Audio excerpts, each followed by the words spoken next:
Ang topic natin ngayon for today's video ay ito. May pakita ko muna sa inyo para hindi na tayo mahirapan maghanap nito if ever na kailangan natin itong mga ganitong content. Isa ito sa mga babaguhin natin.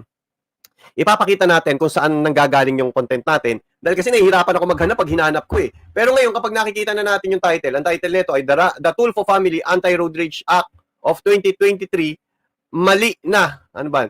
Mali na naman. O yan na naman, mali na naman kay Libayan. Yung Anti-Road Rage Act. Pero ito pag-uusapan natin ito kung sino ba ang may mali. Si Libayan o yung batas?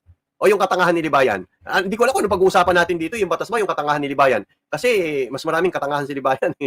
Tandaan niyo, abogado yun ha. Tatanga-tanga nga lang. O ito, pag-usapan na natin ito para mabilis tayo. Road Rage Act. Eto, pakinggan natin itong katangahan ni... Basa ko tuloy si Mami Ecclesiastic. Parang may bumubulong. Hindi, katangahan naman talaga ito. Hindi ad hominem, hindi ad hominem. Alam niyo, mga tao naman talaga paminsan-minsan nagiging tanga. Si Libayan lang madalas. Pakinggan natin to. Ito, mga kabatas natin. In this life, policies must therefore be established to protect all road users from all acts of road rage that not only cause unwarranted road obstruction, but physical harm and even death in extreme cases. Yun naman pala eh. Ang Anti-Road Rage Act na yan, pinoprotektahan yan yung mga tao. Kasi alam naman natin, ito mga nakaraan araw, napakaraming road rage, di ba? So nagkakaroon na binabaril, pinapatay, dahil doon sa init ng ulo ng ngayon. So para maiwasan itong mga ito, dapat talaga ito maging yung pag-usapan, malaman, para matatak sa utak ng mga tao na ang pag-road rage ay hindi tama.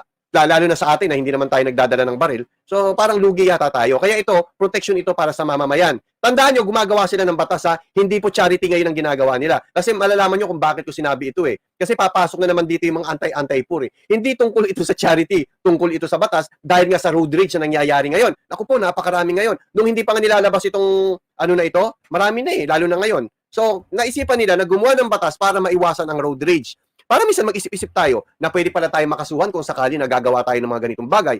Para hindi natin pagsisihan to, wag nating gawin. So napakaganda ng layunin ng batas na yan. Tuloy. Ito, mga kabatas natin. Di ba si Rafi Tulfo at yung mga Tulfo brothers, mga Tulfo family, mahilig sila sa terminology at mahilig sila sa paggamit ng mga poor, mahirap. Tingnan nyo ha, isinisingit niya rito yung mga poor, mahirap. Tandaan nyo, Senate ito, ay Congress yata ito. Wala si Rafi Tulfo dito. Ito yung si Erwin Tulfo. Congress ito. Hindi ito sa tungkol sa paggawa ng charity. Mga dukha, di ba? If ever, mga kabatas natin, yung sinasabi ni Rafi Tulfo na anti-poor, this is anti-poor. Hindi anti-poor yan. Batas yan. Protection yan sa mga motorista. Protection kanino? Doon sa mga nagro-road rage. Yung mga may initin ng ulo, may mga dalang baril, may mga dalang kutsilyo, doon protection yan. Hindi ito about charity, di ba yan? Yung katangahan mo, itiklop mo muna. Tuloy. Bakit, mga kabatas natin, sino ba ang kadalasan nasa kalsada? Jeepney drivers, taxi drivers. Tignan nyo ha, sabi niya rito, sino ba ang kadalasan nasa kalsada? Sino-sino yun? Jeepney drivers, taxi driver. Sino ba ang kadalasan nasa kalsada? Jeepney drivers, taxi drivers. Mayayaman ba yung mga yan? Hindi, di ba? Yun daw ang kadalasan na nasa kalsada, yung mga taxi driver, jeepney driver. Tignan natin yung statistic ha. So makikita nyo rito ang kasinungalingan ni Libayan. Tignan natin yung statistic. Sabi sa inyo, masarap balikan eh. Di ba? Masarap balikan yung mga katangahan ni Libayan. Puntahan natin ngayon yung statistics. Totoo ba yung sinasabi ni Libayan? O nagkalat ka na naman ng kasinungalingan mo, Libayan? Pero ako, sigurado ako, nagkalat ka na naman ng kasinungalingan nyo. Pakinggan natin. Ayan, nakikita ba ninyo yung statistic? Average daily traffic volume in Metro Manila in the Philippines in 2023 by vehicle type. 2023 pa ito guys ha. Ang kotse, padami. Ha? Padami. Tignan natin kung totoo yung sinabi ni Libayan. O ano to? Daily traffic volume, motorcycle ang nangunguna, 1.6, round off na lang natin, 1.7 million, o 1.6, bahala kayo sa buhay nyo. Car, mga private, 1.5 million. Taxi, o ito yung sinasabi ni Libayan. Ang taxi, ang nakalagay rito, 106. PUJ, jeepney, ano nakalagay rito, 95,000. Truck, 87,000. Tricycle, 33,000. Utility vehicle, 28,000.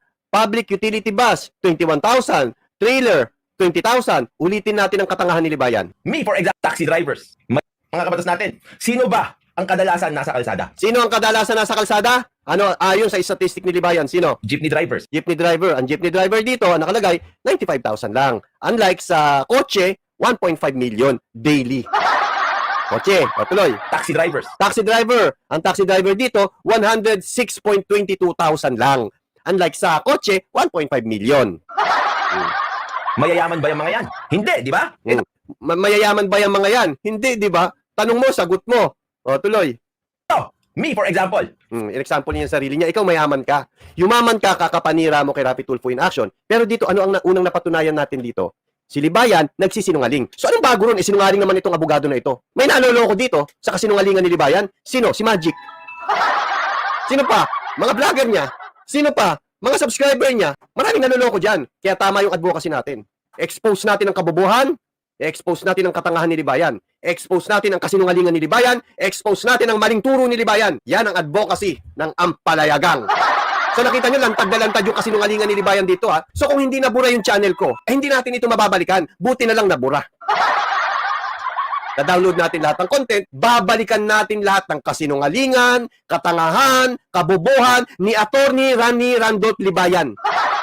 Gandaan mo yung tanong mo, Libayan, ha, sa ano ha, pagtayo ko sa pag-upo pala, pag-upo ko sa witness stand ha, huwag kang tatanga-tanga magtanong ha, galingan mo. Kapag katangahan ng tinanong mo, mag-o-object ako, tanong mo kay Magic. Pakinggan natin, tuloy. 4 hours ako nasa kalsada. Ibig 4 hours daw siya nasa kalsada. Mas mahaba pa rin yung oras mo sa YouTube. sabihin yan, mga kapatid. Tapos ngayon, madadagdagan pa, 10 hours papuntang Isabela, Kawayan, tapos pabalik another 10 hours, 20 hours. Uy, magko-content tayo ha. Bukas. Ayan. Ano na ba nangyari dun sa Isabela? Libayan, ito ha. Sa mga Recall. Timbre mo kay Libayan. Bukas, kapag hindi niya kinontent yun sa Isabela, ako ang magko-content nun sa Isabela. Okay ba? Tuloy ang katangahan ni Libayan, tuloy ang kasinungalingan ni Libayan. Tapos natin, 4 hours ako na pwedeng ma-penalize nitong Anti-Road Rage Act. Ayan. 4 na oras siya sa kalsada, 4 na oras din siyang pwedeng ma-penalize diyan sa Road Rage Act, Anti-Road Rage Act. Hindi ko alam anong part ng atay mo ang ginamit mo rito. Yung bandang dulo o bandang ibaba? Parang ganito. Alam niyo ba sa Subic napakahirap ng ano doon? Yung pagpapatupad nila ng batas sa Subic, napaka-stricto. Alam niyo, sino na nakarating ng Subic sa inyo? Sa Subic po, kapag yung halimbawa, sinabing stop, di ba may line doon sa may kalsada? Kapag lumagpas yung bumper mo doon, huli ka. Sa atin, dito sa Metro Manila, doon pa nga tayo sa unahan ng line eh. Doon hindi. Kapag sinabing full stop, ganun doon. Meron din may mga subdivision din dito sa atin, sa Metro Manila, lalo na sa mga exclusive subdivision, na kapag sinabing stop, kahit walang sasakyan, dapat kang umistop. Paano ko alam? Dati akong Grab rider eh. May mga subdivision na bawal yung open pipe. May naka-open pipe yung motor ko. May nakikipag-away ako sa guard. Ano yung kliyente ko? Palabasin mo rito. Di tinatawagan ko yung kliyente. Ma'am, pakuha na lang po dito sa may gate. Hindi ako pinapapasok kasi open pipe. So, ibig sabihin, kapag may batas doon sa isang subdivision at pumasok ka ron, ibig sabihin, 4 na oras. Kung halimbawa, 4 na oras kang nasa loob ng subdivision, 4 na oras ka rin nagdedelikado doon sa batas nila. Para saan ba yung batas na ginagawa nila? Para yon sa ikaayos ng lahat. Hindi para parusahan ang mga Grab rider. Hindi katulad ng iniisip ni Libayan na yung Anti-Road Rage Act ginawa anti-mahirap. Hindi po anti-mahirap yon. Protection yon. Bobo lang itong si Libayan para tawagin niyang anti-mahirap. Na porque ibig mo sabihin kapag may batas na nagpe-penalty sa mga mahihirap, dapat tanggalin. Yun ba ang nasa isip mo, Libayan? Kabobohan yan. Di tanggalin natin ng no parking kasi yung mga walang parking ang ano ron eh, nahihirapan doon. Yung mga beating the red light, sino ba ang kadalasan doon? Di ba? Mga motorcycle rider din. O anti-poor din ba yun, di ba yan? O yung utak mo poor?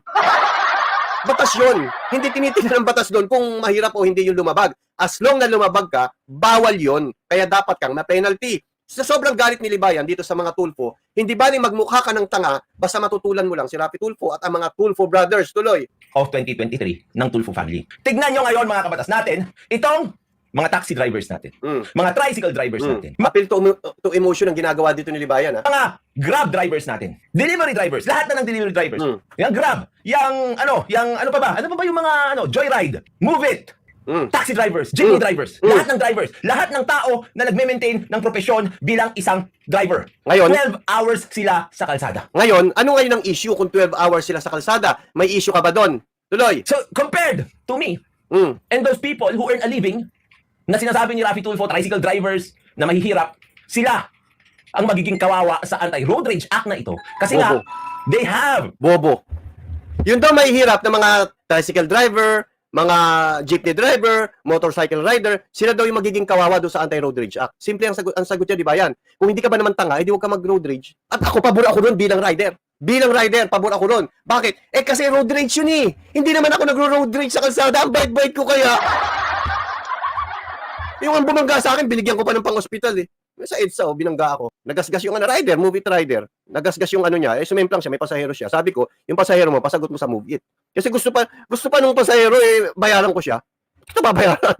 Kayo ang bumangga sa akin. Naawa ako sa rider kasi Move It rider yun eh. walang pang ano dun sa ano niya, walang panggas, walang pambiyahe. Eh kasi sabi ko nga tingin ko diyan mga 3 to 5 days yan, makabuting ka pa nga ng 1 week, hindi ka makabiyahe diyan eh. Alam mo Libayan, palibasa kasi hindi ka nag-iisip eh. Isip-isip din. A huge window of time para makumit itong mga prohibited acts dito sa road rage. Anti-road. Tanggalin na natin ang batas. Yun ang ibig sabihin ni Libayan. Kasi kung 12 oras ka sa kalsada, 12 oras ka rin nagdidelika doon na makakumit niyan at magbayad ka ng penalty. So tanggalin natin ang disregard of traffic sign. Tanggalin na natin ron. Tanggalin natin yung no U-turn kasi may penalty yun eh. 'Di ba? Tanggalin natin lahat. Bakit? Kasi ang lumalabag doon kadalasan yung mga rider, mga taxi driver, mga jeepney driver. Ganun ang logic ni Libayan. Kung naapektuhan ng mahihirap, tanggalin natin ang batas. Ganyan po katanga si Libayan. 120. 120 kurbada ang katangahan ni Libayan, below sea level ang utak. Nakita na ninyo kung gaano kabobo itong si Libayan? Tuloy. Rage act ng mga tulfo natics. Ng mga tulfo. Di ba? Diyan pa lang unfair na. Unfair daw yon kasi ipipenalty mo yung mga mahihirap, bobo. Saksak mo ito sa atay mo, Libayan, isa kang bobo. Tanda mo, hindi charity ang ginagawa dyan, batas yan, tanga. Charity?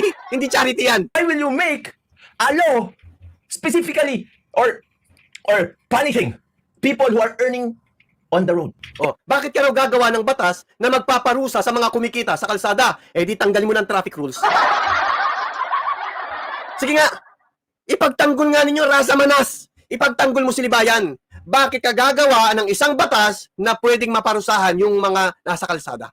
Yung mga rider. Ako rider ako, pabor ako sa batas eh. Unless ito, bobo itong abogado na ito, bobo itong si Raza Manas, hindi sila papabor sa batas. Bakit? Kasi nga magpe-penalty yung mahihirap nating kababayan. Bobo, hindi charity yan, batas yan, tanga. Tuloy.